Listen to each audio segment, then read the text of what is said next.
Thank you for tuning in to the best parenting show on the internet, Post Daily Dose. It's the Post. It's the Post. It's the Post. The Post Daily Dose. It's the Post. It's the Post. It's the Post. The Post Daily Dose. It's the Post. It's the Post. Hey, good evening, Facebook family. Welcome to another episode of Post Daily Dose. With me, your trusted parenting advisor, faithful guide, and servant on the healing journey. What's my name? Big Papa Bryan+Post. I hope everyone is doing fantastic on this Manic Monday, baby. See, I got my little hat on, and you pretty much know when Big Papa's going to be heading out of town because usually the hair gets a good wash, and so if I wash it, I've got to tighten it up and put my little do-rag on it and get it all set in place, and so then I just put my hat over it. So hair's all cleaned up and ready to get on the road tomorrow. So some of the daily dose over this week could get a little sketchy. Got a very busy schedule. Going to be in New York City Tuesday, Wednesday, and then Thursday taking a train to Boston. Going to be in Boston Thursday, Friday, and then I think Saturday taking the train back to New York City. Sunday catching a plane back home for a day. Monday en route to Seattle. Going to be in Seattle Monday, Tuesday, and then Wednesday on my way back to Northern California, where I will be for the next good week or so.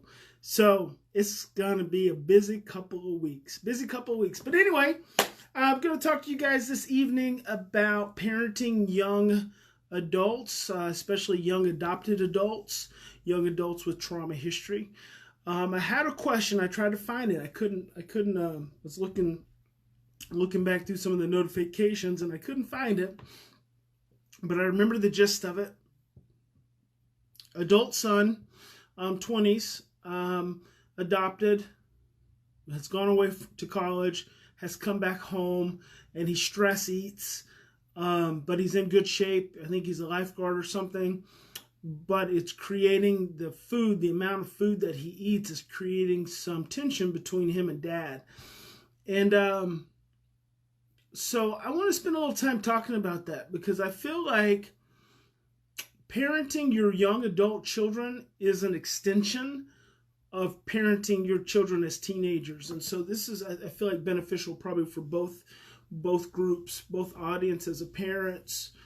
One of the things that has to happen as parents when our children hit late adolescence and teenage years is we have to begin treating them more independently. We have to start treating them more like young adults.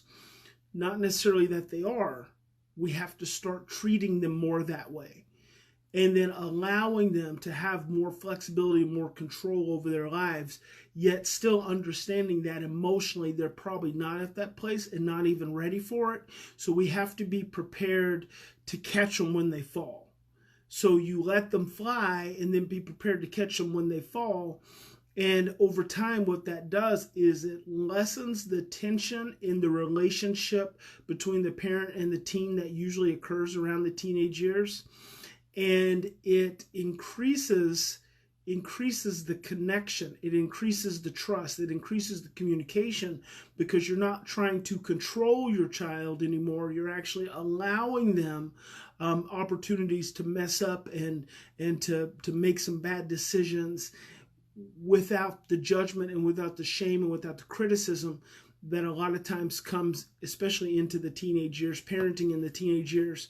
But the very nature of giving them more control, more independence, and more flexibility also allows them to experience less stress in the parental relationship. When a child can experience less stress, less of that dynamic tension, then what gets created in its midst is more connection. So think about that. When a teenager can experience less stress, less threat in the parent-child relationship, what that leaves room for is more connection. And so it's a natural unfolding, which a lot of times we as parents tend to disrupt when it comes to parenting our older children. So now I'm going to use that as a segue into parenting young adults. The single best thing that you can do in parenting young adults, your young adult children, especially when they come back home, is you have to communicate. You have to communicate clearly, and you have to communicate. Hey there, Post. You have to communicate with respect because they are young adults. You can no longer talk to your young adult as though they're just your child. They will always be your child. But you have to be willing to extend them a level of respect and earn dignity that comes with being a young adult. And when you can lessen the criticism and the sarcasm and increase the support, the understanding, the acceptance, it's going to go a long ways towards helping you create a stronger communication dynamic with your child. So in this one question I had from this parent, the dad's getting really anxious about how much food the kid eats. The kid's not even overweight. So to me, there's probably something else going on. It's never about the food. Remember, it's never about the behavior. It's always about what's going on underneath it. And we will have a tendency to make a big deal over the amount of someone's eating because either we feel anxious that there's not going to be enough for everyone else, or we feel anxious about having to have the money to be able to pay for the food. So I could very easily see a dynamic occurring where dad feels really insecure. Maybe he's insecure with his job. Maybe he's insecure with the amount of money he makes. Maybe he's insecure about being able to keep enough food on the table. And instead of just saying to his son, who's an adult, hey, I'm going to need you to chip in on this food bill. I want you to eat all you need to be able to eat, but I want you to chip on this food bill. Instead of just saying that, our underlying fears and anxieties come to the surface and then prevent that authentic, honest communication. And that's so important. It's so important, in day-to-day conversations, but it's really important when it comes to talking to adopted children and foster children, because they are innately so sensitive. So they're sensitive to energy to begin with. And when the communication is not authentic, it creates a discrepancy in what is being expressed emotionally versus what is being stated with words. And that discrepancy just creates more anxiety and creates more insecurity for the child.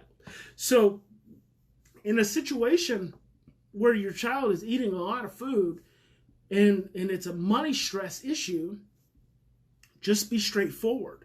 And maybe there's some triggers. I always like for us to connect with our own inner stories and inner experiences around things that are triggering us when we find ourselves getting triggered, as opposed to just reacting from the experience and trying to get the other person to fix it.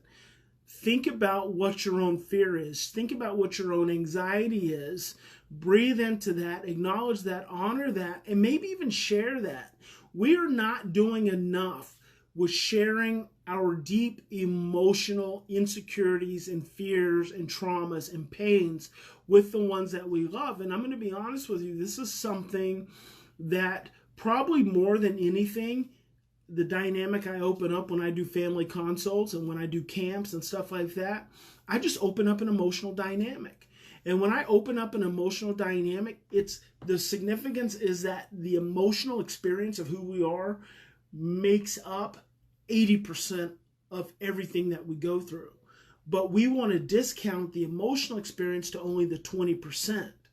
And so then we want to spend 80% of the rest of the time talking about stuff that a lot of times doesn't even work, doesn't even matter. It's just jibber jabber, without realizing that all that talking is just impacting 20%, but the 20% that actually impacts the 80%, we don't deal with at all. And that 80% is actually that emotion. And so when I go into a family And I can just encourage and open up heartfelt conversations, emotional conversations, where you can get people to slow down and connect, then that makes all the difference. I mean, enormous breakthroughs happen in that place.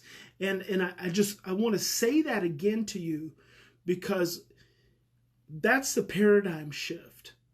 That's the paradigm shift. And I've been saying this for years and years and years, but it's so easy to not think about.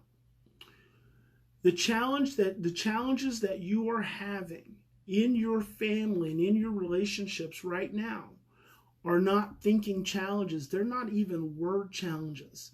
They're not even things that you put words to. They are emotional challenges. They are feeling challenges. They are energetic challenges. Your biggest breakthrough in your home is going to be when you get real, emotionally raw and expressive and honest with what you feel with the person that you love. Whether it's you and your child, whether it's your 2-year-old child, whether it's your 12-year-old child, whether it's your 22-year-old child or your 32-year-old child. Whatever is going on that is causing you a lot of anxiety and a lot of overwhelm right now in your home with your adult child, it's still because you're getting triggered at some level. And the more authentic and honest and expressive you can be with that child and share and open up and have courage, because none of us like to be in pain. We don't like to feel pain because it hurts. We don't like to feel sadness because it hurts. We don't like to feel shame because it hurts. We don't like to feel even anger, but a lot of times we'll use anger as an excuse, because anger is much easier than sadness. It's so much easier to get angry at someone than it is to feel sad and hurt and to show them that vulnerability. And when we struggle with that piece, that's where we miss the breakthrough in relationships and connections that a lot of times that we're seeking. So I really want to, hey, good evening, Mama Wilma. I really want to encourage you to have those deep emotional conversations, make those deep connections, be willing to open up and share some of that deeper insecurity, some of that deeper fear, especially with all members of your family, okay? It's not just with your children, with your adult children as well. That's where your breakthroughs are going to come from. Every single time, I'm telling you, every single time your breakthroughs in your relationship breakthroughs are going to come from your ability to open up in a deeply raw, emotional, and honest way. So remember, in any given situation, we always have two choices. We can continue to just do what we've always done. We can continue to operate from those blueprints of stress and fear and overwhelm, and we can get scared and shut down. We can get stressed and we can go away, or we can stop. We can take 3 to 10 deep breaths, and we can choose love. So I hope you will choose love. And I hope this was helpful to that parent who asked that question. I apologize that I couldn't find it, but I hope this is helpful, and I hope it's helpful to all of you. So God bless you. Big Papa loves you. I hope you have a fantastic evening. And we'll see you guys tomorrow. I'm going to be in New York, so it'll be 5:30, it'll be 7:30 there, 6:30 here. I've got dinner with a family at 6, so I'll be seeing you at 7:30 Eastern Standard Time tomorrow. So same time. Have a good night. Talk to you later.